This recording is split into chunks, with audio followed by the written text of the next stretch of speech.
Boa noite a todos, muito bem-vindos. Que Deus nos abençoe. Mais uma vez estamos aqui em nome de Jesus. É muito bom a gente estar aqui. Muito obrigado pela presença, apesar do feriado, né? Um friozinho, mas estamos aqui. Muito obrigado, gente. Vamos começar.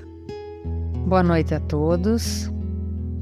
Bom, hoje nós estamos iniciando a segunda parte do Livro dos Médiuns, o capítulo 1 das manifestações espíritas. Até agora, só para a gente lembrar um pouquinho, lá na primeira parte, Kardec discorre sobre a existência dos espíritos, a sua individualidade, a possibilidade de comunicação dos espíritos com os encarnados.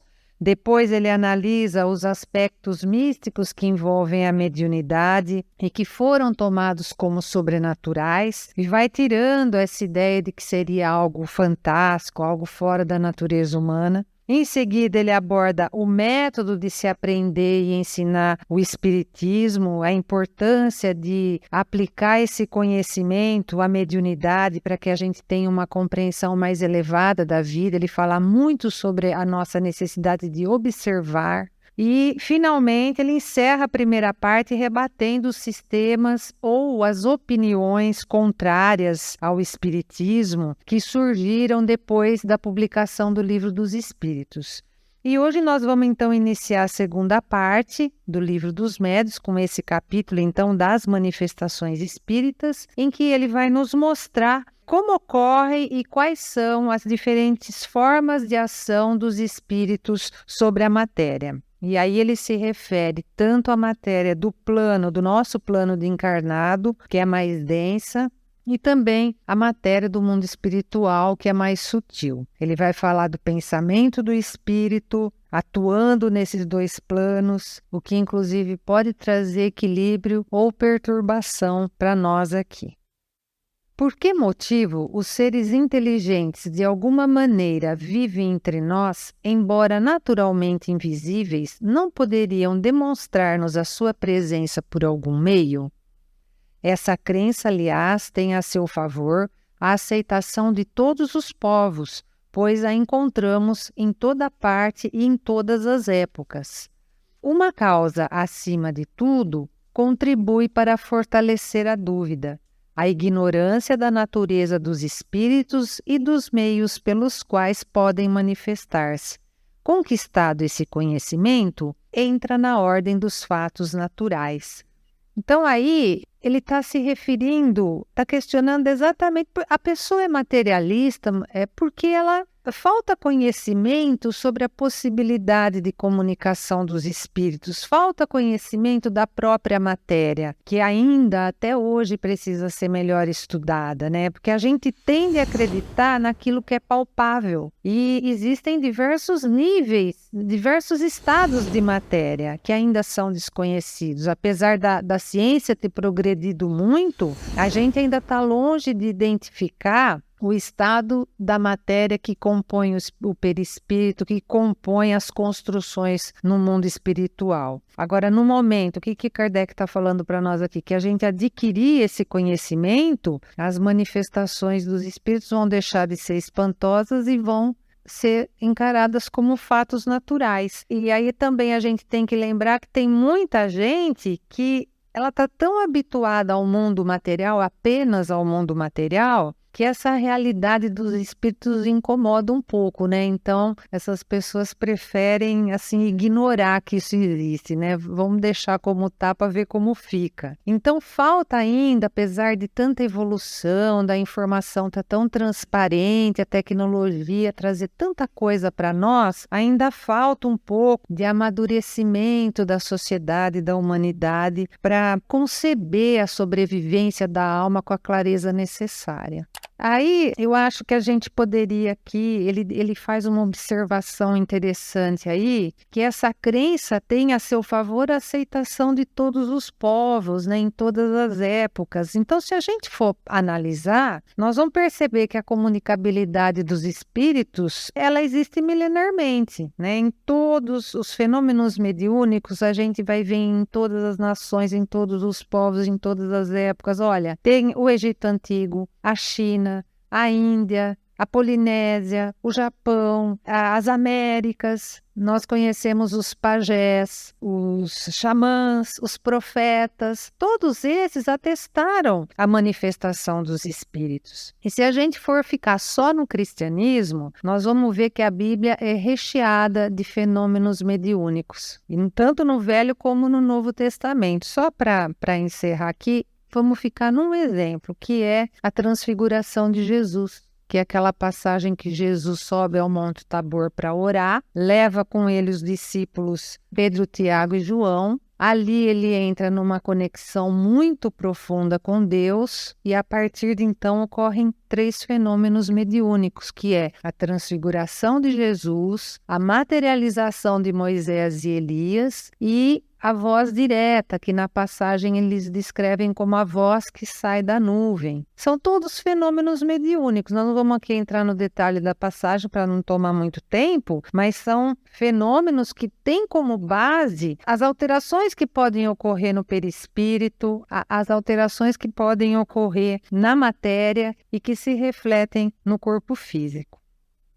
Muito bem, Neia. E olha só que coisa interessante. Nós vamos ver outras passagens na Bíblia onde Jesus convida exatamente os 3 de novo, Pedro, Tiago e João. Por quê? Porque eram médios em potencial e precisava da energia deles para que ocorresse alguns fenômenos mediúnicos. Nós vamos ver, inclusive, em certas situações, que Jesus manda o povo sair e fica só os 3 de Jesus para que se manifestasse até a ação dos espíritos. Nós vamos ver o Pedro recebendo a entidade quando Jesus estava para ser preso. Então é muito interessante isso daí. As manifestações não podem ocorrer sem a ação do espírito sobre a matéria. O espírito encarnado é a alma do corpo. Quando o deixa pela morte, não sai desprovido de qualquer envoltório. Todos eles nos dizem que conservam a forma humana e, com efeito, quando nos aparecem, é sob essa forma que os reconhecemos. Continuam a se ver em sua forma anterior, ilusão de estarem ainda vivos. Têm consciência do eu, da individualidade. A alma não deixa tudo no túmulo, mas leva com ela alguma coisa. O que ele está fazendo aí para nós? Ele está dando evidências para que a gente possa entender melhor a natureza dos espíritos. Kardec está dando para nós evidências da existência dos espíritos do perispírito, da ação dos espíritos sobre a matéria. Então ele utiliza alguns argumentos para mostrar isso para a gente. O que ele está falando aí? O espírito, né? É a alma. Quando encarnado, a gente chama o espírito de alma, né? Ele está no corpo físico, está encarnado no corpo. Se a gente for tentar entender o que é o espírito, o que é o espírito, em essência, nós não sabemos o que é o espírito, não foi revelado para a gente ainda. Mas nós sabemos que ele é revestido de matéria. Essa matéria, esse envoltório material do espírito, é o perispírito. E é pelo perispírito que o espírito atua sobre a matéria.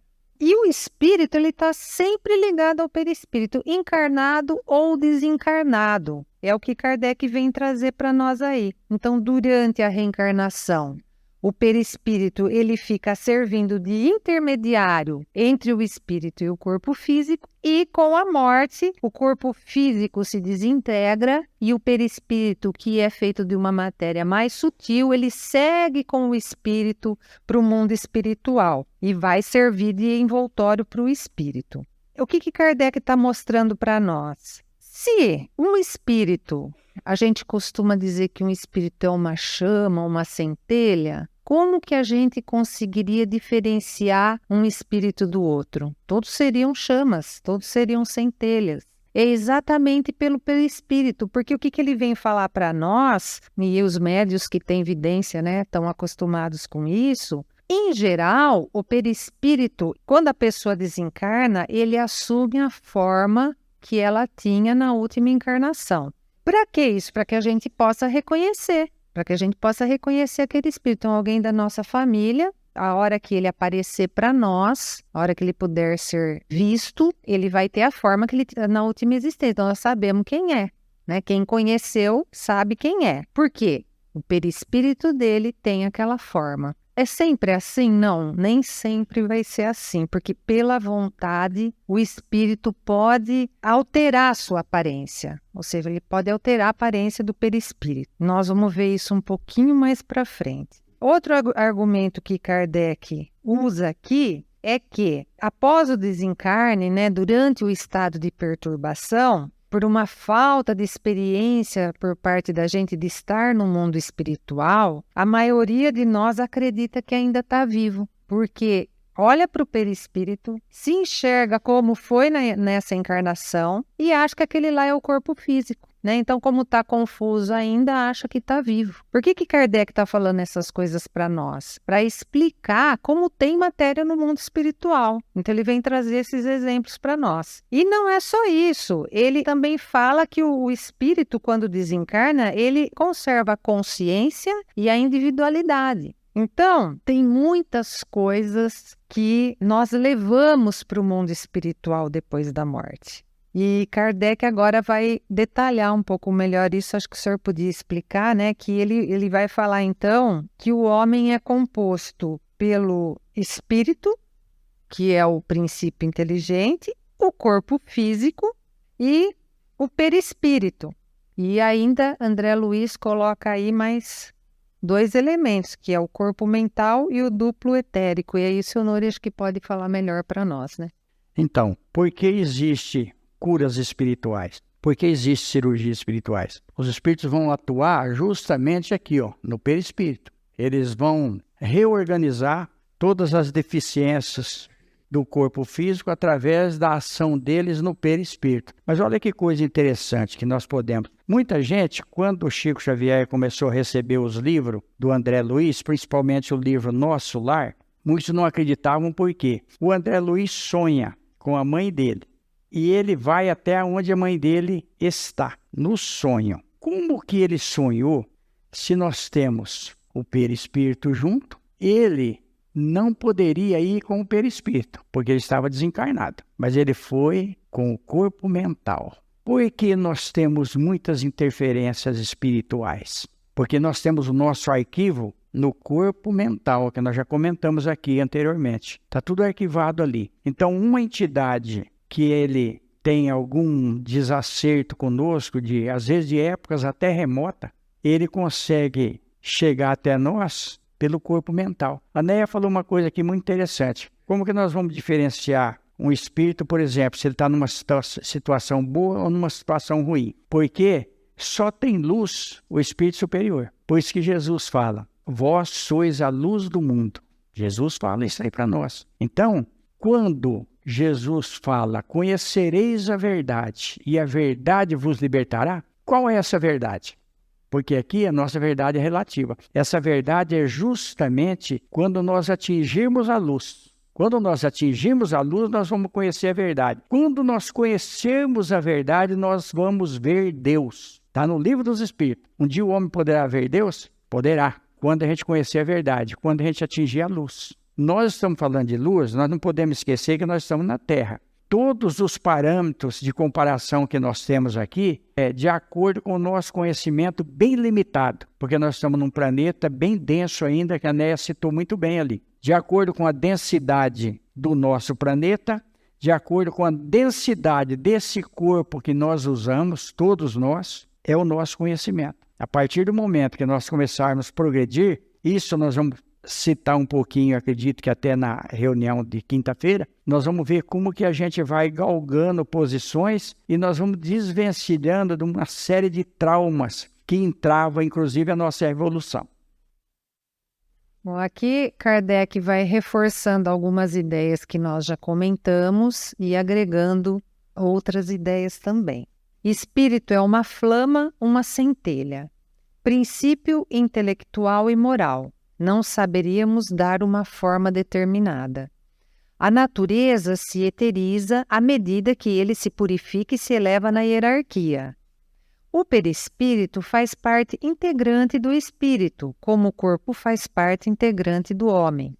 O perispírito é para o espírito o agente ou instrumento de sua atividade.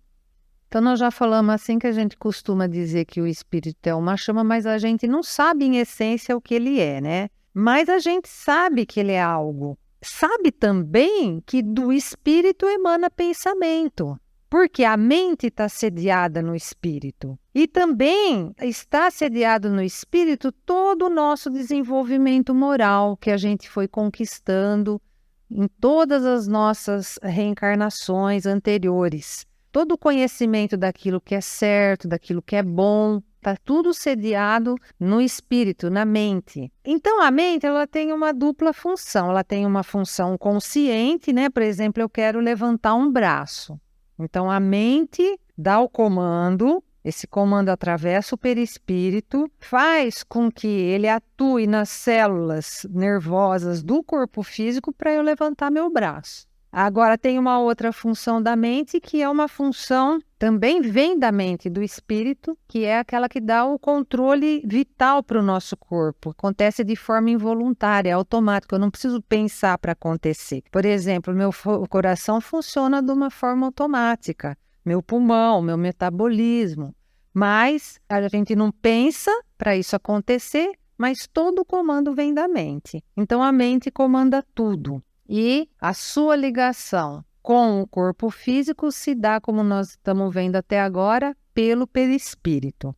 O perispírito é um envoltório semimaterial, uma matéria fluídica, e ele dá então a vitalidade e a forma, como nós vimos aqui também, a forma para o nosso corpo físico. Na medida que o espírito se eleva na hierarquia espiritual, o perispírito vai ficando mais sutil, mais etéreo. Já os espíritos inferiores, mais ligados à matéria, têm um perispírito mais denso, mais embrutecido. Isso explica, por exemplo, a gente pode, se dá tempo, ver com mais detalhes, o fato desses espíritos sentirem dores, verem feridas. Quando a gente está fazendo um atendimento mediúnico na mesa, a gente ouve esses relatos, né?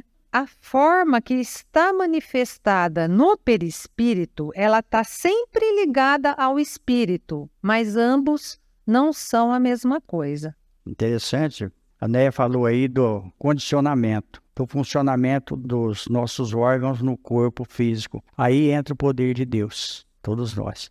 Se a gente analisar o nosso corpo, o funcionamento do nosso corpo perfeito, mesmo que a gente tenha alguma deficiência física, nós vamos ver que alguém trabalhou para que isso acontecesse. Então, é um poder soberano. Aí nós vamos pegar os 3 reinos. Todos esses condicionamentos, nós tivemos experiência no mineral, no vegetal, no animal, para chegar até nós. São as experiências condicionadas de tudo. Porque nós vamos ver, as plantas não pensam, mas vivem. Os animais, eles não têm o pensamento contínuo, mas vivem. E os órgãos, tanto é que muitas vezes o órgão de um animal serve para o corpo humano. Então, quer dizer, tudo isso daí houve um trabalho longínquo para que a gente chegasse até aqui. Por isso nós temos que valorizar muito o nosso corpo. Nós precisamos fazer de tudo para que a gente possa ter uma vida saudável, porque muitas vezes nós prejudicamos o nosso corpo. Aí entra o que a Neia falou do perispírito. Eu prejudico muito meu corpo nessa encarnação, na outra encarnação eu lesionei meu perispírito. O fumo, sem nenhuma observação negativa, mas aquele que fuma, ele está lesionando o corpo espiritual, manchando o corpo espiritual. Numa próxima encarnação, ele vai sofrer as consequências. A bebida, aquele que bebe muito, ele está lesionando. Na próxima encarnação, tem gente que fala, puxa, eu não posso beber, a bebida me faz mal. É Deus na vida dele. Porque se ele pudesse beber, ele ia acabar com a vida dele. Mas ele toma uma pinga, já fica bêbado e passa mal ainda. Mexe com todo o organismo. Por quê? Porque Deus é amor. Olha que coisa interessante isso daí, né?